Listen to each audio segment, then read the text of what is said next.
다큐멘터리 소리 100년 생활 100년. 오늘은 안경과 대원군 편을 보내드립니다.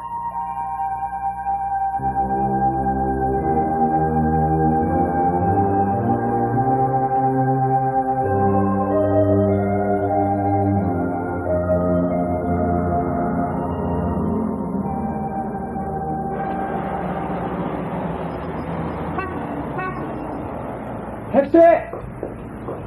택시!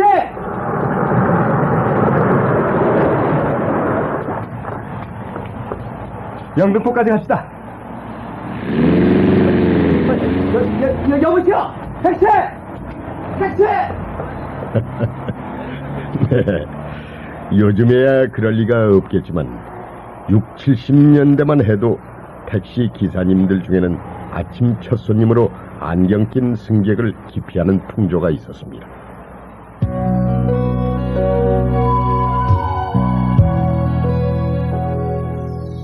우선 노래 한 곡 들어보겠습니다.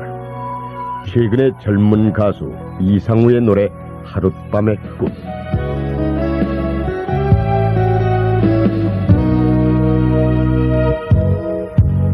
이쯤에서 돌아가려 해. 변함없는 이 세상, 변한 건 그저 내 마음. 다가서면 멀어지고 떠나기엔 가까운 너의 눈빛은 여전히 고운데, 지금까지 널 사랑하며 흘린 내 눈물만큼 너와의 고비를 느끼고, 너의 그 모든 마음을 갖기엔 아직도 어린 나를 알고, 이토록 사랑하는 마음만으로 되는 건 없는지, 사랑에 버려진 세월의 슬픔을 아는지, 할 수 없는 너를, 하룻밤 꿈 같은 너를 언제고 다시는 찾지 않으리. 나만의 기대도 한겨울 바람 같은 내 맘도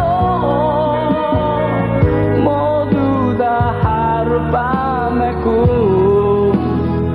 잊혀져 버릴 꿈.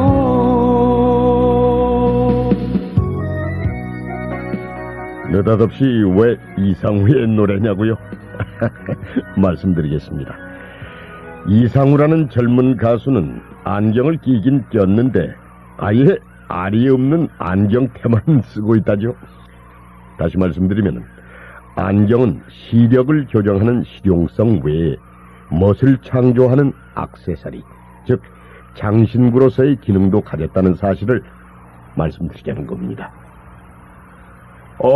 다시 한번 말씀해 주십시오. 난 지금 내 귀가 몹시 의심스럽습니다. 우리 한국인에게 있어서 원래 안경이란 권위의 상징이요 위엄의 표현이었습니다. 신분이 낮은 사람은 감히 안경을 쓸 수가 없었던 것입니다. 좋습니다. 다시 한번 분명히 말씀드리겠습니다. 조선에 건너가 고종 황제를 배알할 때는 지금 당신이 쓰고 있는 그 안경을 반드시 벗어야만 합니다. 나는 심한 근시안을 가졌습니다. 이 안경을 쓰지 않고는 길을 걷기조차 거북할 지경입니다. 그래도 황제 앞에선 절대로 안경을 쓰지 마십시오. 도대체 그 까닭이 무엇입니까? 좀 일러주십시오, 이홍장 총리. 그 까닭은 조선에 건너가서 멜렌도르프 당신이 직접 알아보도록 하십시오. 아마 당신은 지금의 내 충고에 깊이 감사하게 될 겁니다.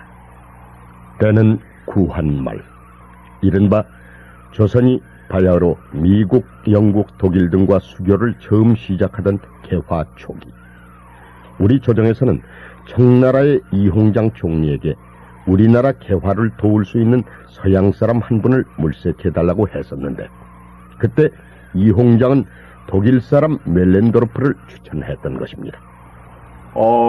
정말 조선이란 나라, 희한한 나라인 것 같습니다.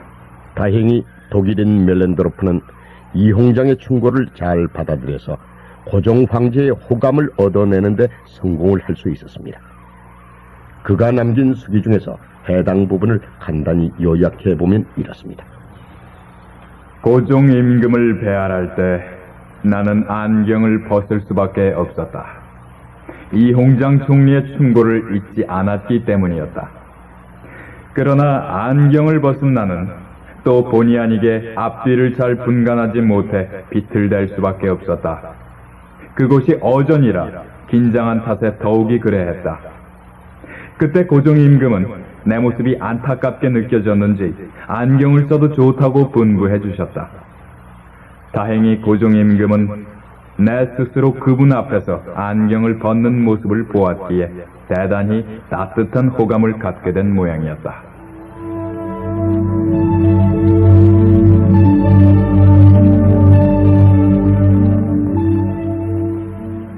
이제 충분히 유추 해석이 가능해집니다.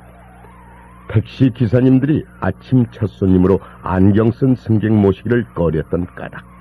말하자면 택시 기사님들은 아침 일찍부터 지체 높은 어른을 모시고서 불편해지고 싶지 않다는 심리를 가졌기 때문이었습니다. 나를 능멸함이로다. 그자가 감히 내 앞에서 안경을 쓰다니. 외숙의 목이라고 칼이 들지 않을꼬. 따지고 들자면 한국인의 심성에 비친 권위의 상징으로서의 안경은 너무나 철저했습니다. 조선조 말기의 헌종조, 그때 임금의 외숙 한 분이 눈병을 앓아서 안경을 낀 채로 임금 앞을 지나가 버리고 말았습니다. 어쩌다가 외숙의 그런 안경 낀 모습을 보게 된 헌종은 대노하게 됐고, 그 소식을 들은 외숙은 그만 고민하다 못해 자살까지 해버리고 말았던 것입니다. 안 됩니다. 안 되다니. 안경을 벗지 않으시고는 절대로 황제 폐하를 배울 수가 없습니다. 뭐라고? 절대로? 그렇습니다. 절대로 안 될 일입니다. 허허, 그대들은 내가 누구인지를 모르고 있단 말인가? 그걸 모를 리가 있겠습니까? 고종 황제 시절 독일인 멜렌도르프와는 달리 일본 공사 대석정기는 안경을 낀 채로 황제를 아련코자 했습니다. 그렇다면 일본 조정을 대신하는 나 대석정기가 귀국의 황제를 만나고자 하는데 사소하기 짝이 없는 안경 하나를 꼬투리 잡아 이렇게 내 앞을 막아도 후환이 두렵지가 않단 말인가? 황제 폐하 어전에서 안경을 쓴다는 일은 결코 사소한 일이 아니옵니다. 괘씸한 지고 어디 두고 볼 일이로다. 공사어른께서는 안경 하나 때문에 우리 양국 간의 독서를 그르칠 요량이십니까? 누가 할 말을 누가 하는지 모르겠구만. 물론 일본 공사 대석정기는 고집을 부렸습니다. 당시 일본 내에서는 안경에다 실용성 이외에 별 의미를 부여하지 않았기에 그로서는 우리 조정의 시종들 권유가 불쾌하기까지 했던 것입니다. 오늘도 내 앞을 막겠는가? 그렇습니다. 안경을 벗지 않으신다면은 여봐라, 이 황제 폐하, 일본국 공사를 들게 하여라. 하오나 황제 폐하, 일본국 공사 대석정기는 폐하 앞에서도 안경을 벗지 않겠다는 생각이십니다. 시력이 좋지 않으면 안경을 써야지 않겠느냐? 고종은 개화 문물에 대한 이해가 많았습니다. 하오나 황제 폐하 앞에서 안경을 쓴다는 것은 우리 법도에 크게 벗어나는 일이옵니다. 내가 그런 법도를 몰라서 하는 말이 아닌즉 일본국 공사를 들게 하여라. 결국 대석정기 일본 공사는 안경을 낀 채로 고종 황제를 아련할 수 있었습니다. 그러나 일개 외국 공사가 안경을 낀 채로 고종을 아련했다는 그 소문이 장안에 퍼지게 되자 민심이 동요, 소위 안경소라는 상소파동까지 이어지게 됐던 것입니다. 말하자면 지엄하신 폐악계 옵사는 안경 낀 외국 공사를 접견해서는 채통이 말이 아니라는 내용들이었습니다.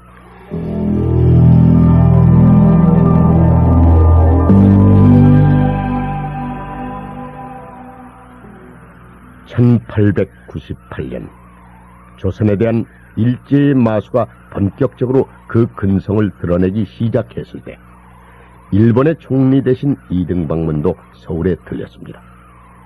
그러자 조정에서는 그를 위해 잔치를 베풀기도 했습니다.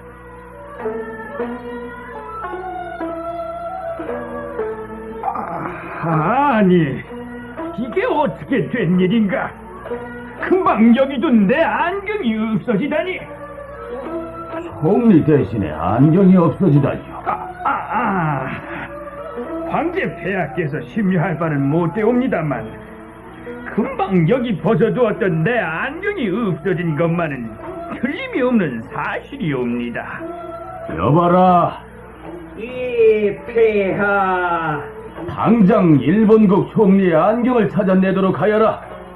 그래서 그 잔치에 참석했던 무고한 하인들이 옥에 갇히는 사건도 발생했는데 그 사건의 진상인즉 왕궁에 감히 안경을 쓰고 나타났던 이등방문에 대한 민족 감정의 표현이 그 원인이 되고 있었습니다. 한편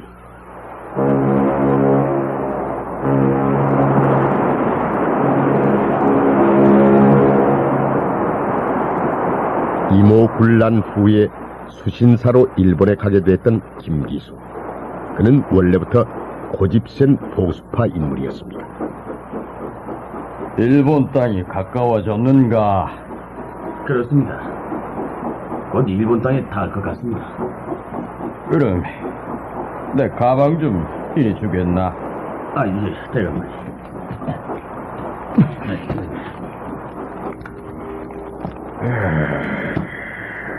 아니, 대감마님, 웬일로 안경을 장만하셨습니까? 우린 지금 서모란 갯땅에 가고 있지 않은가?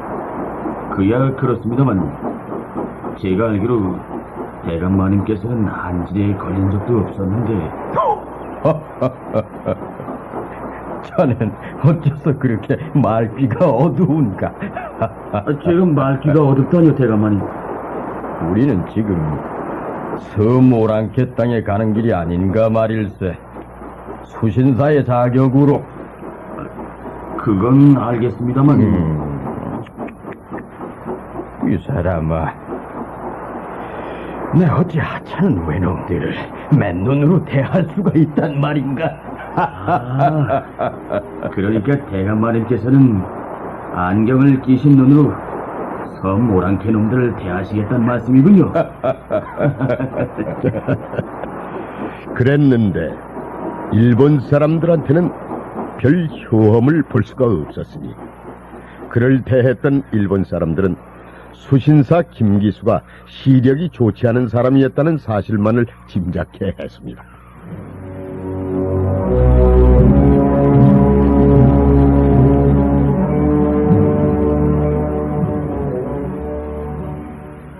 언론인 이규태 씨는 안경에 관해서 이런 글을 쓴 적이 있습니다. 선조 연간의 견문을 적은 지봉유설에 보면 임진왜란 때 강화차 조선 땅에 왔던 명나라 장수 심유경과 외승 현소가 둘 다 늙었는데 작은 글씨를 볼 때 안경을 끼고 읽는 것을 신기하게 적고 있다. 이것이 안경에 대한 최초의 문헌인 것이다. 또 왕조실록 정조 23년, 즉 1799년 기록에 보면 임금님의 시력이 나빠져 책을 읽는데 안경을 끼었다 하고 우리나라에 안경이 처음 들어온 것은 200년 됐다고 적고 있으니 실록이 측정한 안경 도래 연대는 1600년 전후가 뜬다. 그리하여 1810년대인 순조 중엽에는 이미 안경 가게가 있어 30여 가지 각기 다른 안경을 만들어 팔았다 한다. 아울러 이기태 씨는 우리나라 사람들에게 안경은 일단 불손의 상징으로 비칠 수밖에 없었는데 그 까닭은 한국인의 신체관에서 비롯된 것이 아닌가 싶다고 했습니다. 신체 발부는 수지부모라 했기에 한국인은 자신의 몸을 훼손해서도 안 되고 덧붙여서도 안 된다는 고정관념에 사로잡혀 있었다는 것입니다. 인간의 부귀의 영화 일장춘몽 가수로 꼭 유효한 안경에 관한 한 도저히 빠뜨릴 수 없는 얘기가 또 여기 있습니다. 바로 판소리 명창 박기홍의 오수경에 관한 얘기가 되겠습니다. 천지 우리 행락광대 행세가 졸시고 그러나 광대 행세 어렵고도 또 어렵구나 광대라고 하는 것은 지혜로운 인물치레 둘째는 사설치레 그게 제가 그거이미요 그지 차가 너름 샌디 너름 새다고 하는 것은 귀성 깊고 맵시 깊고 경각의 천태 만상 귀성이기 전변만화 좌상의 풍요 그걸 구경하던 남녀노소가 웃기고 울게 한지 어찌한지 어려우랴 특이라 이렇듯 신재효의 광대가에서 보듯 판소리 명창이라면 우선 그 인물이 그럴듯해야 하는데 불행히도 박기용은 광대가 될 만한 얼굴을 타고나지 못했습니다. 일찍이 부모를 여의고 천의 고아가 된 박기용. 그는 진주의 명기 난향의 집에서 머슴살이를 하고 있었는데 판소리 연구가였던 박황 씨의 표현을 빌리자면 바른 쪽 눈이 흡사 오징어 눈처럼 밖으로 툭 불그러져 세상 볼품없는 얼굴이었다는 것입니다. 그래, 무슨 연유로 날 찾아왔는고? 소리 공부가 소원이던 박기홍은 드디어 당대의 명창 정춘풍을 찾아가게 됐습니다. 이미 말년을 맞은 정춘풍은 전북 여산에 은거하고 있었습니다. 선생님, 제가 바로 선생님의 고수 노릇을 하던 박재영의 아들 박기홍입니다. 무엇이라고? 네가 바로 박재형의 아들. 아니 그러면은 그간 너는 어디서 무엇을 해먹고 살았던고? 예, 진주기생 난향의 집에서 머슴살이를 하며 살고 있었습니다. 진주 명기 난향이라. 저 지난달이더니가 내 그 집에 가서 적벽가 중에 한 대목을 불러주었었지. 예, 선생님. 그때 선생님께서는 오나라 주유의 화공으로 조조의 100만 대군이 처참하게 죽어가는 장판교 대목을 들려주셨습니다. 그랬었지.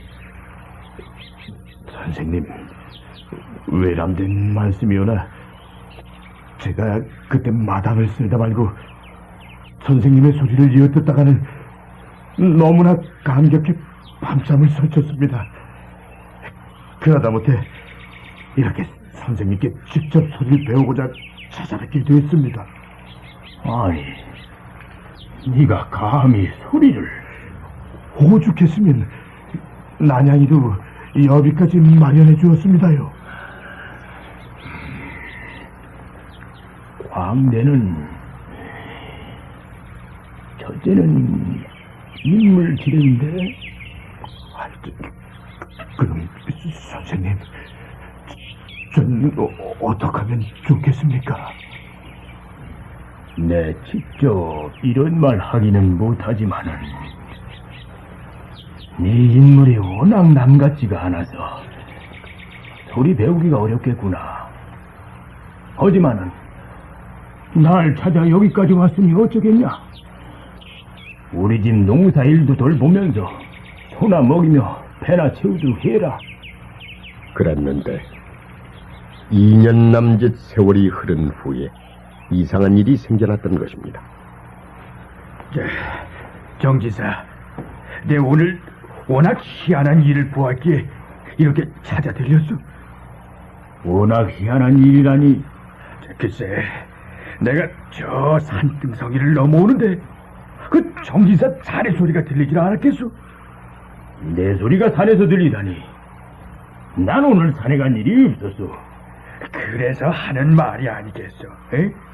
글쎄, 내가 하도 이상하다 싶어서 가까이 다가가 보니까 자네 집 모습이 거기 앉아 소리를 하는데, 용이가? 영락 없는 정진사 자네 소리바디에 그 목도 좋고 성량이 어찌나 풍부한지 내가 그만 기절 초풍을 할 뻔했단 말이오. 그러니까 박기홍은 귀동량으로 엿들을 수 있었던 정춘풍의 적벽가를 횡하니 익혔던 것입니다. 이놈, 듣자 하니 너 하라는 일은 안고서 내 소리 흉내만 내고 다녔다면서. 이윽고 박기홍은 정춘풍의 사랑방으로 불리워 갔던 것입니다. 죄송합니다. 죄송하나 마나 잘된 일이로다. 어차피 나는 널 쫓아내려던 참인데 이만하면 충분한 구실이 생겼구나. 선생님, 무엇이냐?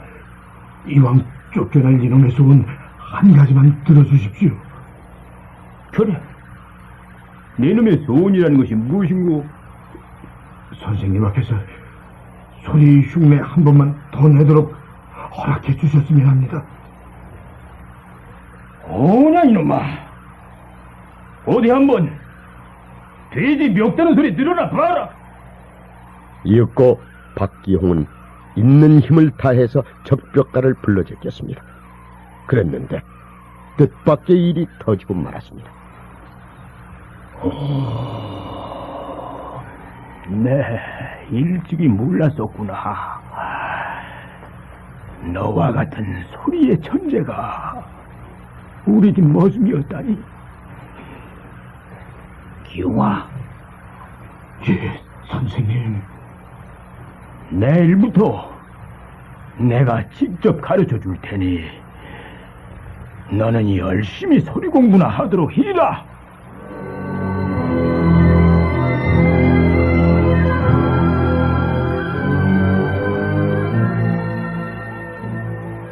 옛부터 판소리 수련에는 전수 10년, 독공 10년, 유랑 10년으로 최소한 30년이 소요된다고 했습니다.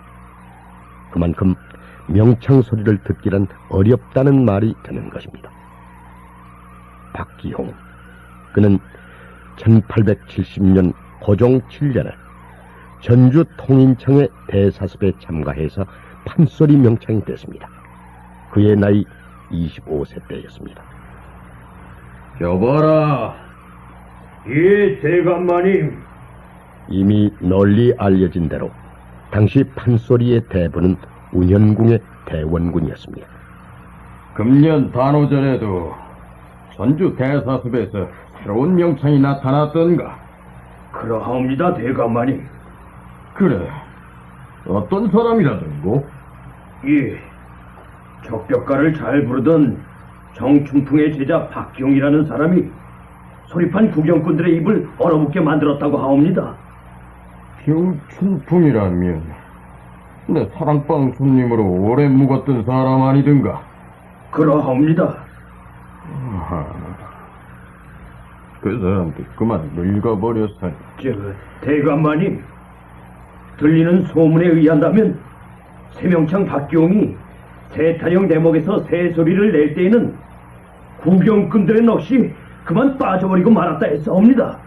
소문이 이러했으니 대원군이 박기홍을 불러올린 것은 당연지사. 드디어 박기홍은 대원군 앞에 엎드려 예를 올리게 됐습니다. 네가 바로 정춘풍의 제자 박기홍이라고? 그렇사옵니다, 대감마님. 그건 그렇고 고개를 한번 들어보아라. 박기홍으로서는 흉물스런 그 얼굴을 숨길 재간이 없어지고 말았습니다.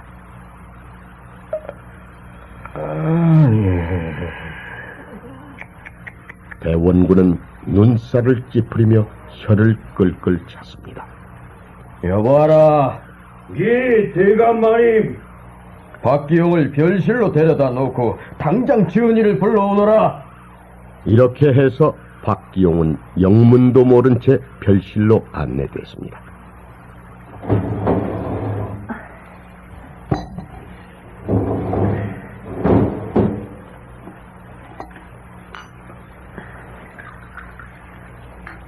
이 술은 대감마님께서 특별히 내리는 술입니다.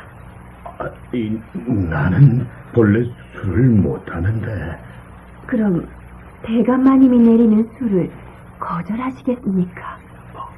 참, 그렇지. 이 대감께서 특별히 내리는 술이라니 한 잔은 해야겠구만.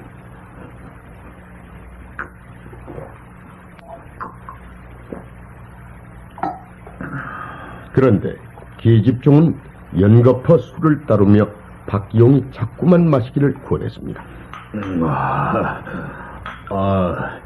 이제 도저히 못 마시겠다. 그만 따로. 안 됩니다. 이 술뚝의 술을 다 마셔야 합니다. 뭐야? 대원이 대감의 풍부입니다. 그제서야 박기용은 사태가 심상치 않음을 눈치챌 수 있었습니다. 그러나 그로서는 술을 마시지 않을 수도 없었습니다. 한데 박기용으로서는 차마 대원군이 그토록 무모하고 잔인할 줄은 꿈에도 상상할 수가 없었던 것입니다. 아이고 누리야! 어이구 사람 죽었네. 아이고 나 살려! 말하자면 대원군은 전의를 시켜서 술에 만취되어 의식을 잃고 있는 박기용의 오른쪽 눈 제거 수술을 단행했던 것입니다. 조용히 하지 못할까? 여기가 어디라고 감히? 이놈아, 사내 대장부가 그까짓 아픔조차 참아내지 못한단 말이냐? 그래서 어떻게 명창 소리를 들을 수가 있단 말이냐? 그리고 며칠이 지났습니다. 상처가 아물고 나자 박기용은 자연 애꾸눈이 됐습니다.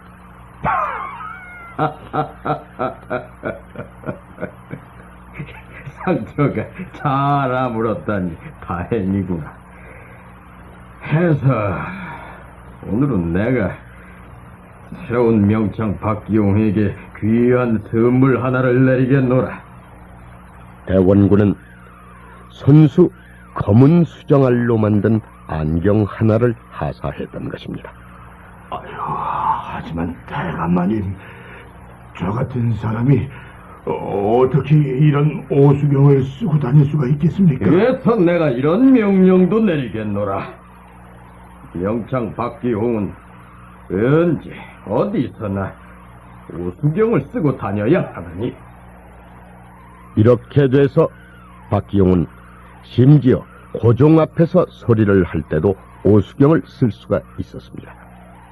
물론 못생긴 누나를 제거하고 오수경을 쓴 박기용의 모습은 그전보다 한결 나았던 것입니다. 이제 박기용의 스승이었던 정춘풍제 화초가를 잠시 감상해 보도록 하겠습니다. 창예는 박기용의 제자이며 연흥사 창립에 큰 공헌을 했고 조선성악연구회의 원로 회원이었던 김창룡입니다. 영춘풍 정선상이 지었다.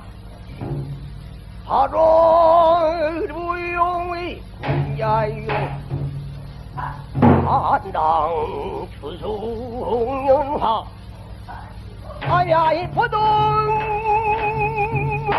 홍리 수십 신던 한매화 진시우양 그 우제가 붉으지 난 홍도화 월중 친양 반지전 향부시 기와 꽃 노려면서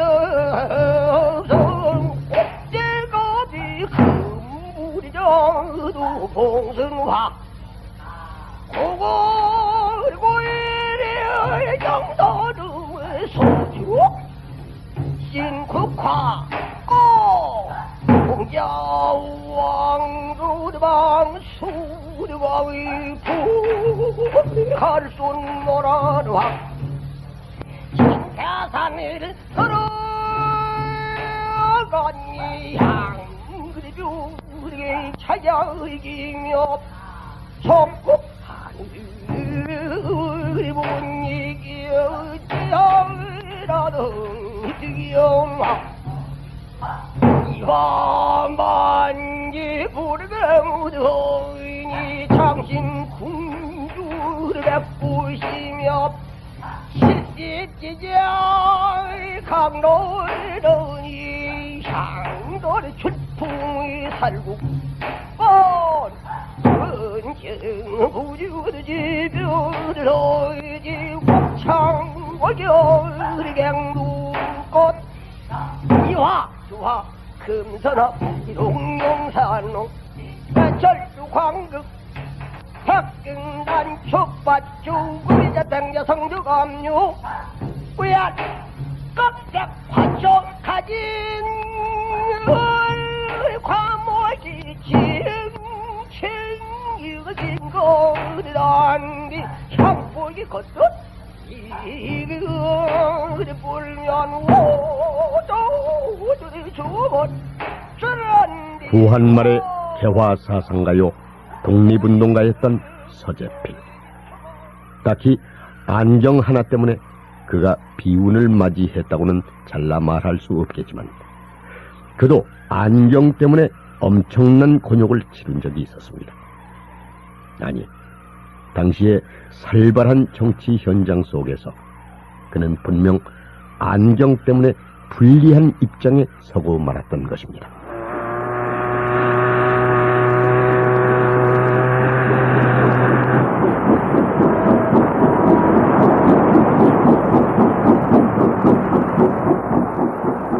오랜 미국 망명 생활에서 풀려나 갓 귀국했던 서재필.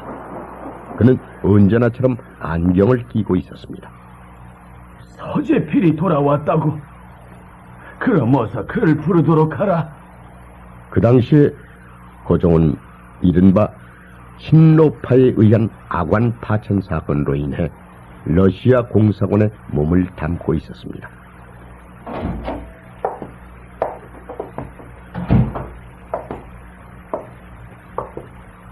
폐하, 서재필이 막 도착했사옵니다. 어서 이리 들라 이르시오.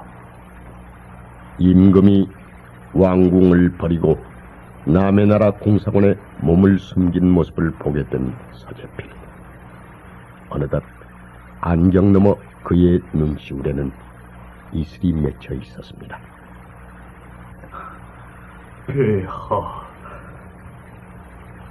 그대가 보다시피 짐의 형편이 이 지경이 돼버렸어. 황송하옵니다, 폐하. 그댄 짐이 너무 외로운 처지에 있다면 믿어주겠소. 도무지 어찌할 바를 모르겠다면 믿어주겠소. 폐하, 어찌할 바를 모르겠다는 말씀은 무슨 말씀이옵니까? 이 사람 말을 들으면 이 사람 말이 옳은 것 같고, 저 사람 말을 들으면 저 사람 말이 옳은 것 같고, 그 사람 말을 들으면 그 사람 말이 옳은 것 같으니 도대체 어찌하면 좋겠소? 폐하, 소신, 아직 자세한 내막을 모르겠사오나 한 가지 분명한 사실은 폐하가 있을 곳은 분명 여긴 아니옵니다. 짐이 있을 곳이 여기가 아니라면 또 어디란 말이오? 폐하께없어는 궁에 계셔야 하옵니다. 궁에? 네, 그렇사옵니다. 무엇보다 급한 일은 황궁을 서두르시는 일이옵니다. 황궁? 아니되옵니다, 폐하. 이 사람 이진보는 신노파로서 악원 파천의 주역이었습니다. 아니 되다니. 저자 서재필은 대영무도한 자이옵니다. 아니, 서재필이 대영무도한 자라니. 짐은 그렇게 생각지 않고 있는데. 없어서 폐하. 저자 서재필은 지금 무엄하게도 폐하 앞에서 안경을 끼고 있지 않습니까?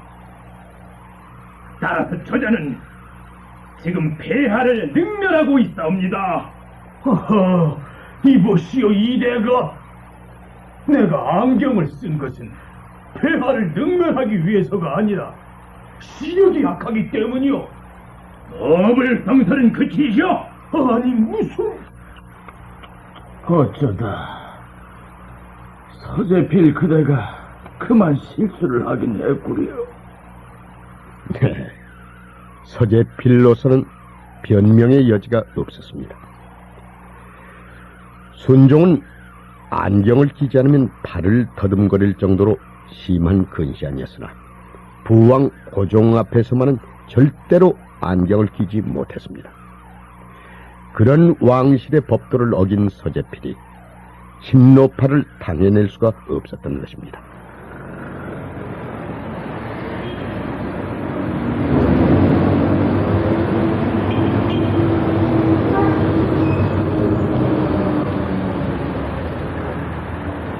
관심을 기울여 보자면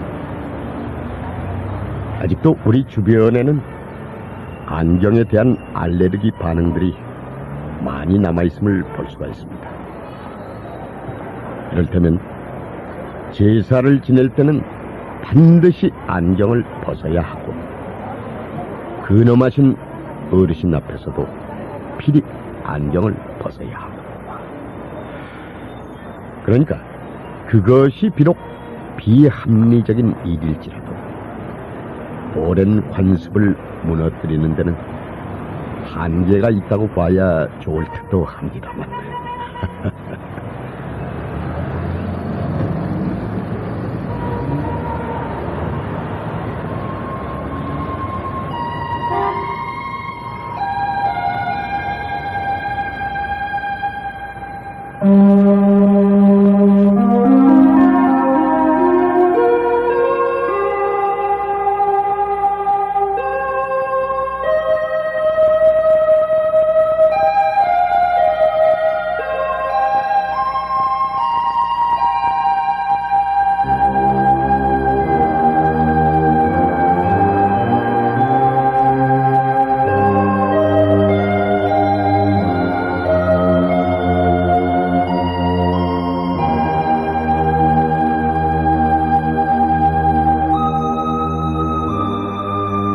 다큐멘터리 소리 100년 생활 100년 안경과 대원군. 지금까지 출연 유해무, 문관일, 박규웅, 이재용, 김수중, 서광재, 김일, 김상욱, 김성준, 김순영. 해설 조명남.